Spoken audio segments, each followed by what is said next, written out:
Usually, when you think about getting a medical diagnosis, there's this, certain expectation of precision. Right, like an X-ray. Exactly. You break an arm, the X-ray shows that jagged white line, and it's just a binary fact. Broken or not broken. Yeah, it's indisputable. But when you step into the realm of mental health or trauma or neurodevelopment, that X-ray machine just kind of shatters. We are navigating a diagnostic landscape that is, well, it's entirely subjective. It really is. And that subjectivity, that's what brings us to our mission for today. So welcome to another deep dive. Today we are examining a really deeply disturbing account shared by Dr. Brenda Pride on Facebook. Yeah, and it exposes some severe systemic failures lurking inside physician health programs or PHPs. Right. And we're looking at this through the documented experience of one specific physician, Dr. Durender Gray. The critical question I really want you, the listener, to keep in mind today is this.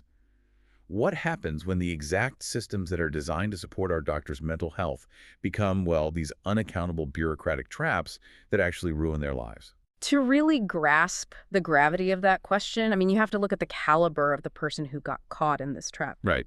According to Dr. Pride's account, Dr. Durender Gray is a Ghanaian immigrant. She's a first-generation college student, and she's the very first physician in her family. Wow. Yeah. She was a star OBGYN resident at the University of Washington. UW even featured her in their marketing materials. And her entire career ambition was just to care for underserved women. So she clawed her way to the top of an incredibly demanding field, and she was thriving, which makes the sudden derailment of her career just so unsettling. Absolutely. Because we all place our lives in the hands of doctors.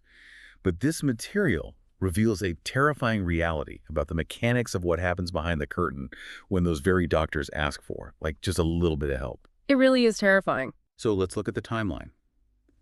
Dr. Gray has just 2 years of residency training left when she starts raising concerns internally.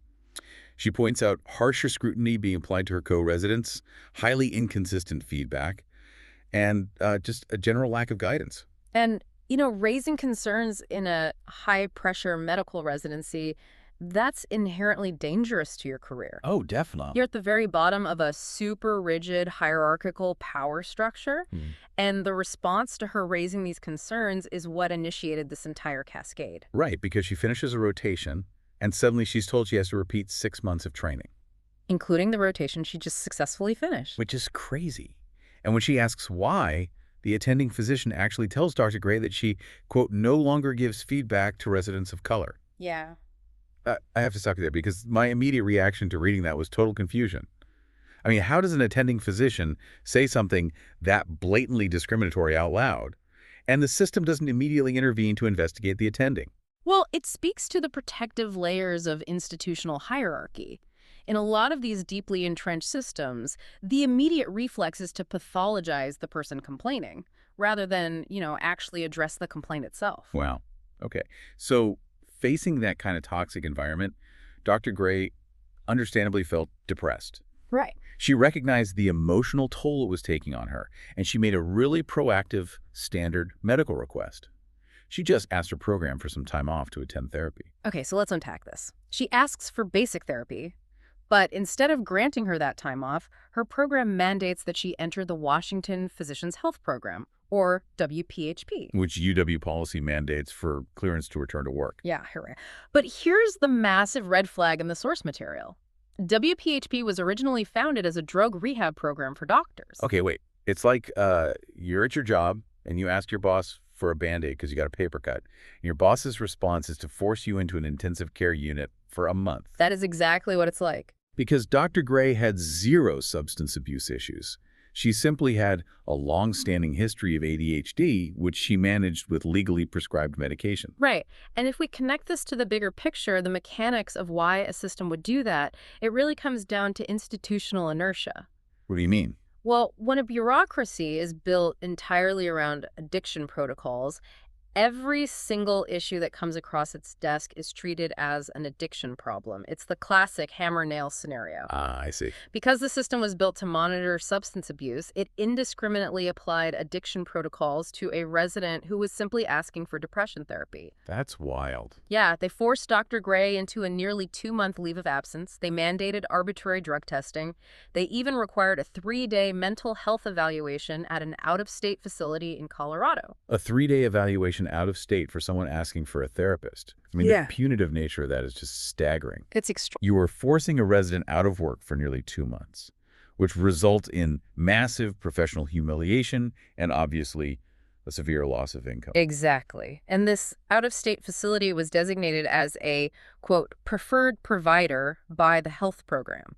I don't like the sound of that. Right, because this introduces a structural conflict of interest. When an institution relies on a closed network of preferred providers to evaluate the people it mandates for testing, you create an ecosystem that is financially incentivized to rubber stamp the referring agency's concerns. Of course. The evaluations become less about objective medical truth and more about justifying the intervention in the first place. But she complies anyway. She flies to Colorado, she goes through the ringer, and WPHP ultimately deems her safe to practice. She jumps through the hoops. So she returns to work and receives excellent evaluations. She's doing her job, but the bureaucracy isn't done with her. WPHP mandates a second evaluation. Yeah. They claim they need to verify her long-standing ADHD diagnosis, so they require her to undergo an 8-hour neuropsychological test. 8 hours of cognitive stress testing for an ADHD diagnosis she had already been successfully managing. It's absurd. Seriously. So they send her to Dr. Lori Voller, who the source notes was a recent graduate with very little experience in neuropsychological testing. Okay. And the outcome of that grueling exam was a diagnosis of unspecified neurocognitive disorder. Which is basically a career-ending label for a surgeon. Absolutely. So Dr. Voller recommended that Dr. Gray be immediately removed from work, undergo brain imaging, submit to more neurological testing, and undergo trauma therapy. But then Dr. Gray finally got her hands on the actual report. Right. And it was filled with complete fabrications. Yeah, and the errors fundamentally altered the diagnostic picture. The report claimed Dr. Gray had childhood trauma, which she didn't. Nope. It claimed she had lingering distress over her brother's suicide attempt, and her brother never attempted suicide. It's completely made up. These are highly specific, entirely fictional psychological traumas being assigned to her in a formal medical document. And when she took this to WPHP and pointed out these blatant fabrications, they just completely dismissed it. They called it a copy/paste issue and demanded she comply with the recommendations if she wanted her career back. Unbelievable. I struggle to even process that. It's like a judge handing down a life sentence based on the plot of a fictional novel that was accidentally stapled to a police report. How can a medical institution brush off a completely fabricated patient history as a copy-paste error while using it to dictate a surgeon's career? Well, it happens because the system operates with absolute unchecked authority. Right. When an institution is granted the power to be the final arbiter of medical fitness, acknowledging a fundamental error threatens their own legitimacy. Ah, so they had to protect themselves. Exactly. In a bureaucracy, protecting the authority of the institution often supersedes the welfare of the individual. They simply chose to gaslight the physician rather than admit their preferred evaluator used a sloppy, copied and pasted template from another patient's file. That is infuriating. So to counter this, Dr. Gray went out and secured a second opinion. She went to Dr. Phyllis Sanchez, who is a clinical neuropsychologist with 25 years of experience and the former director of the UW Neuropsychology Clinic.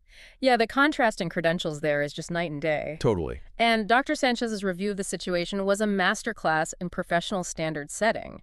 She didn't just reevaluate Dr. Gray, she audited the original test. Oh, wow. Yeah, and Dr. Sanchez found serious scoring errors by Dr. Voller, like actual mathematical and procedural mistakes which led to the erroneous diagnosis. That's insane. She confirmed that Dr. Gray simply had ADHD, found 0 neurocognitive deficits, and officially cleared her to return to work. Okay, so you have a 25-year veteran definitively proving the first test was botched. But the emotional toll of having to fight your own medical institution just to prove you are sane, I mean, that has to be catastrophic. Oh, it is. The source material actually points out a really tragic reality taking place across the country. Multiple physicians have died by suicide while trapped inside these specific physician health programs. The psychological isolation is profound. These programs hold a mandate to protect the public, but they use that mandate to strip practitioners of their identity, their livelihood, and their professional dignity, often based on flawed data. Yeah. When your entire life is medicine and an untouchable bureaucracy tells you that you are fundamentally broken and unfit, the despair is unimaginable. And just when you think Dr. Gray has successfully navigated this nightmare by getting cleared by Dr. Sanchez, she hits a bureaucratic wall that defies all logic. Here's where it gets really interesting. Right. Because Dr. Sanchez cleared her, WPHP had to acknowledge there was no medical reason to keep Dr. Gray out of work. So UW scheduled her return.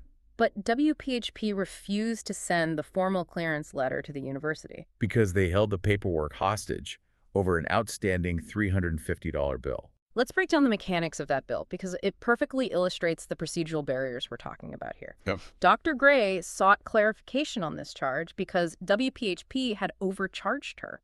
They billed her at a professional rate, which is the fee structure for fully licensed attending physicians. But she's not an attending physician. Right. She was a resident, and she should have been billed at the significantly lower resident rate. Wait, hold on. Let me make sure I'm grasping the business logic here. A hospital system was willing to lose a fully trained, $150,000 educated surgeon, leaving their own patients without care over the equivalent of a minor parking ticket. Yep. And it was a billing error that the bureaucracy itself made. Yeah. How is that even legally or administratively permissible? It's permissible because compliance is literally the only metric the bureaucracy values. Wow. The system creates an erroneous financial hurdle. And when the physician attempts to correct the error, the system weaponizes that delay, using the inability to immediately clear the hurdle as proof of non-compliance with the health program. Which creates a devastating timeline trap. Exactly. Because Dr. Gray returns to work based on UW's schedule. Her first week back, the program director praises her performance. But because she returned a few days before she paid that disputed $350 bill, WPHP notified UW that she was officially, quote, not cleared during those days. And the dominoes fell immediately after that. WPHP ended her contract, UW suspended her, and then UW straight up terminated her from the residency program. And, you know, the institutional complicity here is really the most alarming part. Dr. Gray took this entire chain of events to a UW grievance review committee. Which is an internal body designed to provide oversight. Exactly. They reviewed the facts, the fabricated reports, the billing dispute, and they unanimously called her dismissal arbitrary and capricious. Unanimous. An entire committee of her peers and superiors looked at the situation and said, this is insane. You cannot fire a highly competent doctor over a disputed $350 clerical error. But it didn't matter. No, because the dean of the university stepped in and upheld her termination anyway. Yeah. It's like a jury returning a not guilty verdict and the judge just saying, actually, I'm sending you to prison anyway because you didn't pay the court parking fee. That's a great analogy. The mechanism that allows a dean to override a unanimous committee comes down to contractual liability. How so? Well, universities sign agreements with these physician health programs, delegating all authority over medical fitness to the PHP. By overriding the grievance committee, the university administration is choosing to honor its bureaucratic contract with the health program rather than protect its own resident. So they're just covering their own bases. Exactly. The administration insulates itself from liability by deferring to the PHP, effectively destroying the doctor's career in the process. And just to add one final breathtaking insult, after she was terminated, WPHP sent Dr. Gray another invoice. Yep. A bill for $50 for unspecified services they supposedly performed after they had already gotten her fired. It really crystallizes the argument that these organizations often operate more like compliance enforcement and collection agencies than actual healthcare providers. Absolutely. Yeah. Because the internal grievance committees failed her so spectacularly, the only avenue left to force accountability was the legal system. Right. Which brings us to the current situation. Yeah. Dr. Gray's story is not an isolated incident. Based on the source material, she is now serving as the lead plaintiff in a class action lawsuit against WPHP. And the legal arguments being mounted in this class action are challenging the very foundation of how these programs operate. What's their main argument? The core argument is that the system arbitrarily and capriciously punishes physician vulnerability instead of offering genuine help. Yeah. They're challenging the monopolistic power of these programs, arguing that they isolate, bankrupt, and destroy doctors' lives by trapping them in a cycle of endless, expensive evaluations and bureaucratic extortion. And all of this under the guise of protecting the public. Wow. They're effectively asking the courts to dismantle a system that operates outside the bounds of standard medical ethics and board oversight. And the source material stresses that there are highly practical, actionable ways to support doctors who are facing this exact type of systemic abuse. Yeah, they are currently raising funds to help Dr. Gray. And when you look at what those funds are actually needed for, the financial devastation becomes very real. First, donations go toward covering the accruing interest on her massive student loan, which sits at over $153,000. It's huge. Because her training was unjustly halted and she is unemployed, that interest is just compounding rapidly. Second, the funds cover basic living expenses so she can merely survive while trying to find a path to complete her medical training. But the third allocation of those funds is perhaps the most tragically ironic detail of this entire account. Oh, definitely. The donations are being used to pay for trauma-informed therapy. She needs specialized trauma therapy to heal from the psychological harm inflicted by the exact program that was supposed to provide her with mental health support in the first place. She asked for therapy, was forced into a bureaucratic nightmare, and now requires more intensive therapy just to recover from the, quote, health program. Which brings us back to why this matters to you, the listener. You might be wondering, why should a lawsuit in Washington state regarding one medical resident occupy your attention? Right. This raises an important question. By supporting cases like this, by bringing these systemic mechanisms into the light, you're actively helping to create safer pathways for all healthcare professionals. Yeah. We want a medical system where a surgeon who feels burned out can take a week off, talk to a professional, and return refreshed. But if doing so means risking their entire livelihood, facing fabricated neurocognitive diagnoses, and being extorted over administrative fees, well, they'll simply suffer in silence. Which is terrifying. It is. A healthcare system propped up by burned-out, terrified doctors who are actively hiding their struggles is dangerous for every single patient who walks through hospital doors. So what does this all mean? We started by looking at a highly celebrated, brilliant young woman who wanted nothing more than to provide obstetric care for underserved communities. Yeah.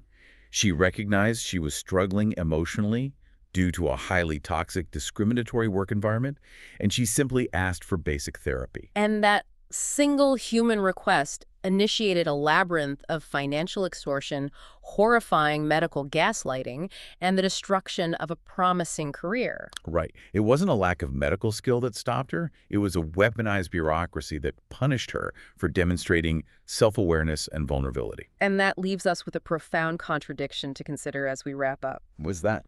Well, if the very organizations granted absolute authority to evaluate and ensure the mental fitness of our doctors are operating with zero accountability, if they're weaponizing their power to protect their own authority rather than actually heal the physicians in their care, who is diagnosing the health of the healthcare system itself? That's a great question. If the most compassionate, self-aware, and human doctors are systematically weeded out for simply asking for help, what kind of doctors are we leaving behind to care for us? It is a truly terrifying thought to sit with. I mean, if the X-ray machine is broken, you cannot trust the diagnosis. Yeah. And right now, the system taking the X-rays of our doctors' mental health seems fundamentally shattered. Thank you so much for joining us on this deep dive. Keep questioning the systems around you. Keep demanding to see the mechanisms behind the curtain, and we will catch you next time.